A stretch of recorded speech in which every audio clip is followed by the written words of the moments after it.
月11节的感动时刻，我们带您来品尝客家传统风味点心猪油饼，这又油又香，内馅是纯天然的冬瓜糖、肥猪肉，还有红葱头，怀旧的滋味令人回味无穷。不，以前这猪油饼都是一大块的，但现在有了新吃法，客家人罗文吉把猪油饼变成了冰棒的造型，方便大家在吃的时候不沾手也不沾油。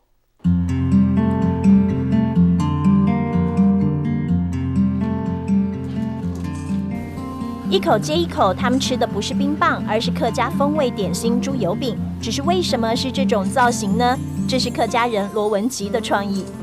也是开发的猪油饼，又油又香。糕饼师傅罗文吉把一只只的猪油饼取名叫做糕皮饼棒，因为它的造型独特又美味。饼皮用的是面粉加猪油，而内馅一样是冬瓜糖、红葱头加肥猪肉。不过肥猪肉用的是有纤维不油腻的部位，让口感浓郁又能入口即化。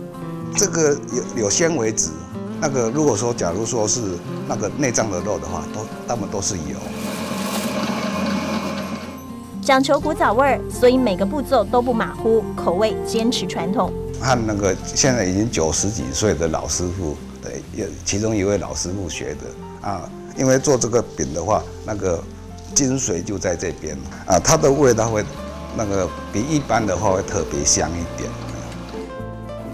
做饼10几年的他，退休后还是很怀念客家老滋味，所以动手开始做起了客家猪油饼。猪油饼是客庄传统的喜饼，也是贡品，原本一大块，但现在换了面貌，让大家可以不沾手。以前一次的话，就是一个饼就它1斤，现在的话只有做大概1两左右，1两多一点。饼原来是这种圆的形状，做成面棒的话，方便吃方便拿。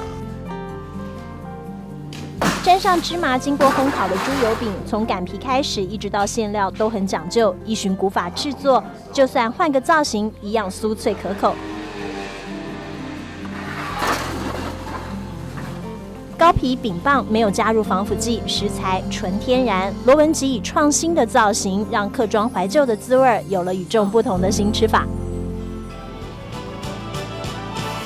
啃冰棒的满足感，猪油饼的客家味儿，客庄怀旧的气息，罗文吉巧妙融合。肥猪油不腻，冬瓜糖甜心，一只糕皮饼棒有着童心未泯的感动时刻。